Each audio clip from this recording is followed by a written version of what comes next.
दोस्तों नमस्कार, मैं तरुण। आज आपके सामने राइट टू रिकॉल माने प्रजा अधीन राजा का कंसेप्ट जो है उसके बारे में अपने विचार आपके सामने रख रहा हूँ।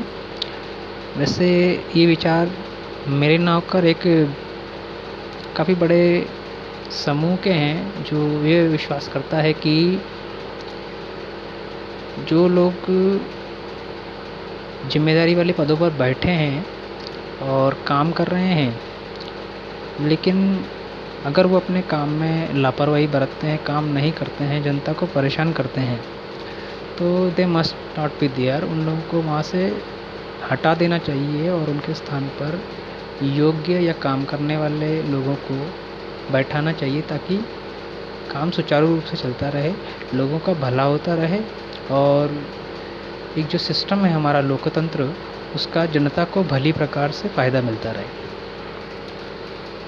देखिए, राइट टू रिकॉल माने होता क्या है कि हमारे जो जनप्रतिनिधि हैं या जो उच्च पदों पर बैठे हुए ऑफिसर्स हैं, या यूँ कहें कि जुडिशरी में अगर जज भी हैं, अगर वो लोग अपना काम नहीं कर रहे हैं, माने मैं इसमें एक रेफरेंस देना चाहूँगा जो राहुल भाई ने अपनी पुस्तक में जिक्र किया है कि सत्याप्रकाश जो स्वामी दयानंद सरस्वती द्वारा लिखित है, उसमें वो कहते हैं कि अगर राजा प्रजा के अधीन नहीं रहेगा तो वो उसे एक मांसाहारी पशु की तरह खा जाएगा।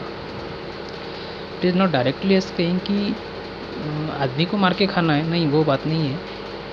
उसका शोषण करेगा, वो उसको उसका अधिकारों से वंचित रखेगा, वो काम नहीं करेगा जिसके लिए उसको अपॉइंट किया गया। And this is exactly what in the mean to say कि वो उसके अधिकारों का हनन कर रहा है, उसको खा रहा है, दैट इज़। तो अगर हमारे पास ऐसी व्यवस्था हो कि हम लोग जो लोग अपना काम नहीं कर रहे हैं या जो लोग किसी को अपना काम करने से रोक रहे हैं, उन लोगों को भी अपने पदों से हटाकर योग्य उम्मीदवार को वहाँ पर प्लेस करें, तो it will be more beneficial to the public, to the Republic of India. तो इसके लिए एक व्यवस्था बनाई जानी चाहिए और उसका पालन करने के लिए मैंने होगा क्या कि लोग जब इस चीज़ से अवेयर होंगे तो वो इसका पालन करेंगे। कारण क्या होगा कि उनको पता है कि अगर हम सही से काम नहीं करेंगे तो हम लोग को हटाया जा सकता है, निकाला जा सकता है। प्राइवेट सेक्टर के लोग बाग इस चीज़ से भली प्रकार से परिचित हैं कि अगर मान लीजिए उन्होंने काम में कोताही बरती या नहीं किया काम या ढुलमुल रवैया अपनाया, तो वो लोग क्या करेंगे, जो एम्प्लॉयर है वो उनकी जगह पे उनका काम किसी और को दे देंगे। माइट भी शायद निकालते नहीं होंगे या फिर निकालते भी होंगे तो अलग बात है, लेकिन वो उनका काम किसी दूसरे को दे देंगे जो कर सकता है। तो काम हो जाता है और लोगों को ये लगता है कि हमारा काम हो गया।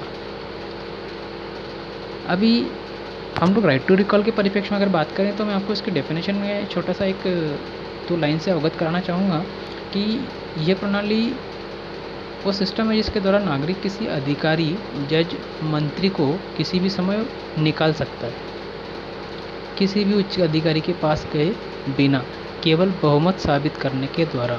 इस तरह से उच्च अधिकारी आम नागरिकों के प्रति जवाबदेह होंगे, क्योंकि अधिकारी नियुक्त करने वाले के प्रति जवाबदेह नहीं, नौकरी से निकाला जा सकता है, ऐसा अगर उसको बोध होगा, ऐसा अगर उसको पता होगा, तो वो उसके प्रति वफादार और जवाबदेह होगा। ये एक सिंपल सा प्रोसेस है कि हम लोग ऐसे लोगों को हटा दें जो लोग अपना काम नहीं कर रहे हैं।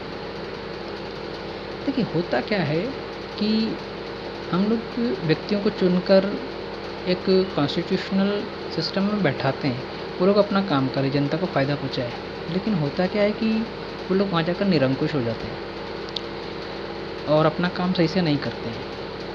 जो लोग कर भी रहे होते हैं उनको भी रोकते हैं, अनैतिक उनके प्रेशर बढ़ाते हैं, दबाव बनाते हैं, ताकि उनका फ़ायदा हो, पब्लिक का फ़ायदा ना हो।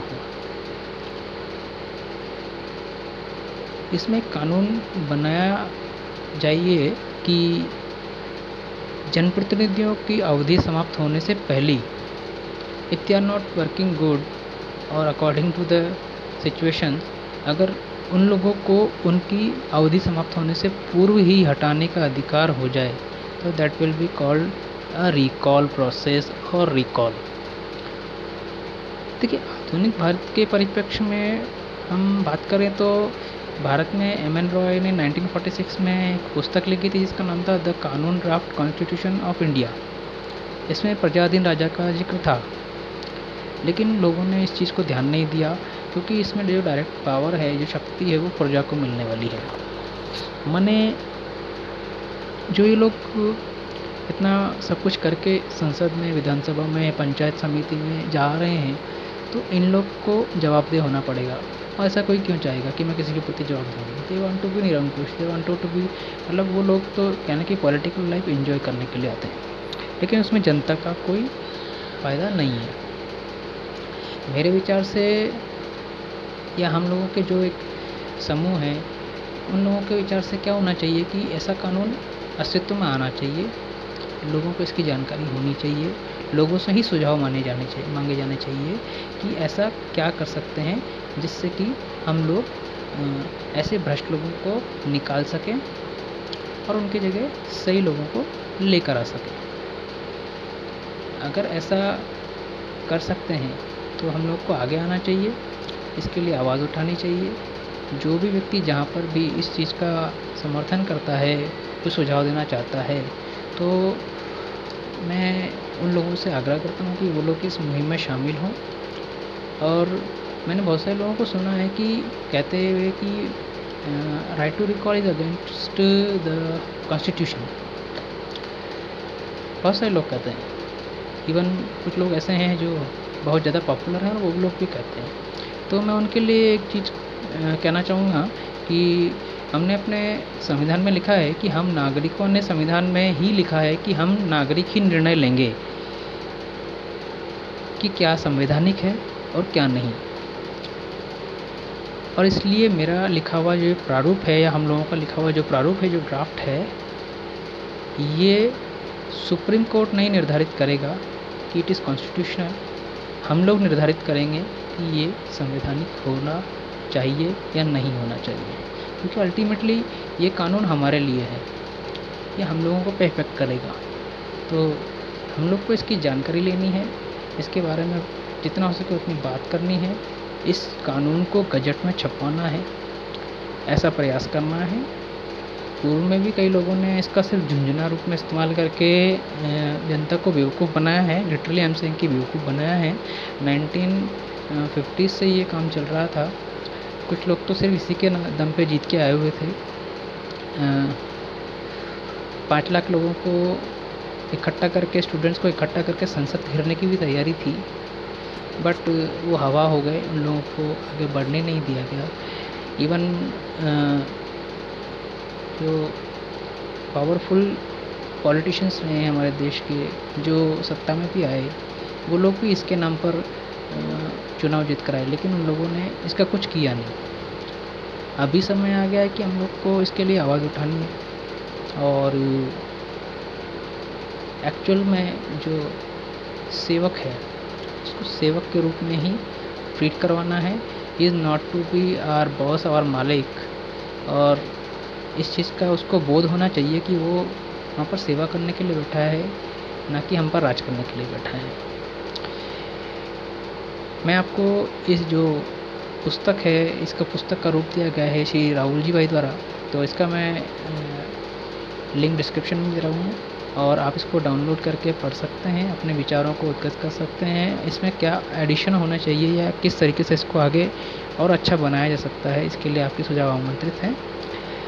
With this perspective I thank you for all to hearing me, and to please इसको आप ज़्यादा से ज़्यादा प्रचार करें, क्योंकि ऐसा मेरा मानना है कि आज नहीं करते हैं तो शायद आपकी आज ज़रूरत नहीं है, लेकिन कल जब ज़रूरत होगी तो हम लोग शायद इस उसमें ना रहें कि हम लोगों ने पिछली बार इसका समर्थन नहीं किया, आज तो करना ही पड़ेगा।